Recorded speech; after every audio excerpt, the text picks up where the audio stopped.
예방이 제일 뭐든지 중요한데 이게 유전성이 강하기도 해서 유전성이 강한 경우는 사실은 조금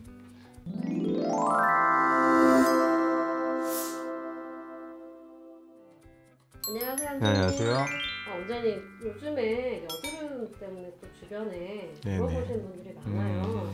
이게 정말 청소년의 심벌인지 아니면 이게 어떻게 생기는 건지 진짜 궁금해요. 청소년의 심벌이다?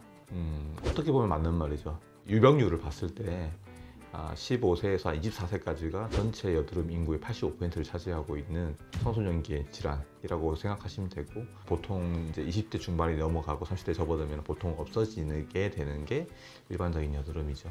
네. 근데 이게 혹시 어떻게 생기는 걸까요? 저번에 우리가 말씀드렸던 모공과 관련도 좀 있고요. 네. 그리고 이제 피지샘, 거기에 증식하는 균, 여드름을 야기시킨다거나 혹은 또 청소년기에 호르몬의 이제 변화 때문에 주로 생기는 걸로 보고 있고요.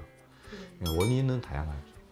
가장 강력한 설은 활성화된 피지샘에 균이 들어와서 있고, 그리고 이게 막혀서 배출이 안 되는 상황에서 그걸 맞춰 생긴다. 이렇게가 제일 일반적이라고 생각하시면 됩니다. 네. 그럼 원장님, 혹시 여드름이 좀 나지 않도록 좀 예방할 수 있는 방법이 있을까요?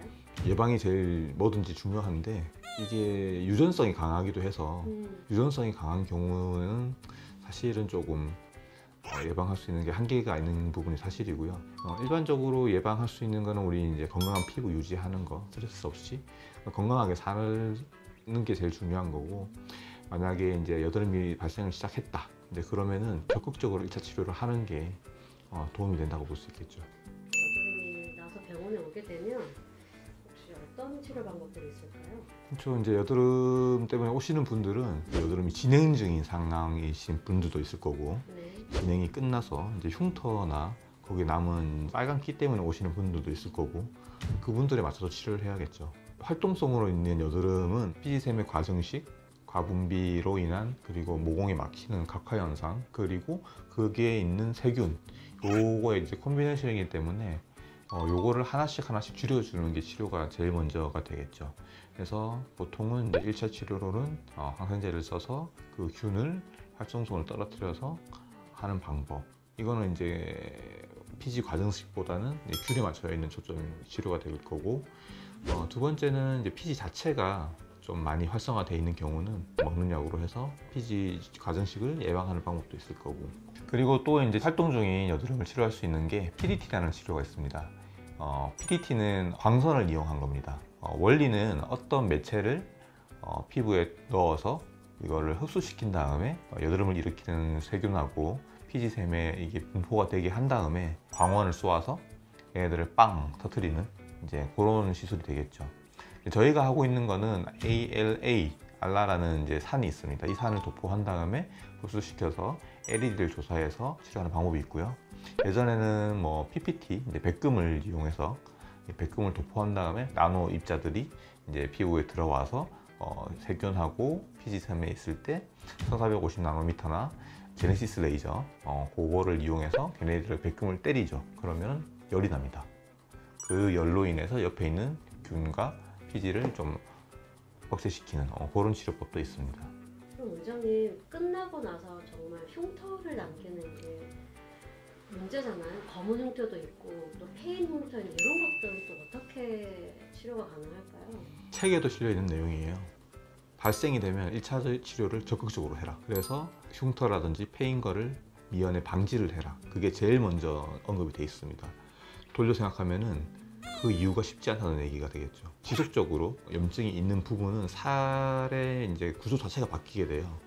그렇게 되면서 우리가 육안으로 봤을 때 패이는 부분이 생기는 거고 울퉁불퉁하게 되는 거고, 이제 그거를 살리려고 이제 모세혈관이 들어오다 보니까 어떤 부분은 검게 보이기도 하고 빨갛게 보이기도 하고, 이제 이런 문제가 야기가 돼서 제일 좋은 거는 1차 치료를 빨리 적극적으로 하는 거.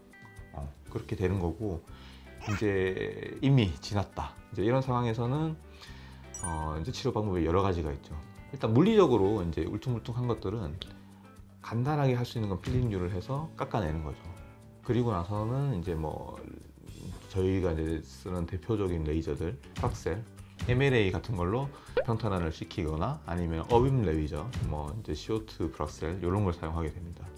각각의 이제 레이저의 장단점이 또 있어요. CO2나 이제 어빔 같은 경우는 위에 정말 필링처럼 깎아서 내려가는 것들입니다. 그 대신 이제 피코 브락셀 같은 경우는 조금 메커니즘이 다른 게 얘네들은 밑에서 자극을 줘서 이 밑에를 부순 다음에 살이 차오르게 만드는 과정을 계속 반복하는 게 있어요. 그래서 표면이 많이 울퉁불퉁 하신 분들은 일단 어빔이라든지 CO2 플러스를 깎는 게 맞아요. 깎는 게 맞고, 그게 아니신 분들, 이제 살이 좀 차올라야 되는 분들은 이제 피코 플러스를 한다든가 이렇게 진행이 되겠죠. 오늘은 여드름 치료랑 또 여드름 원인을 알아봤는데요. 정말 흉터가 나기 전에 예방하는 것이 제일 좋다는 말씀 너무 잘 들었습니다.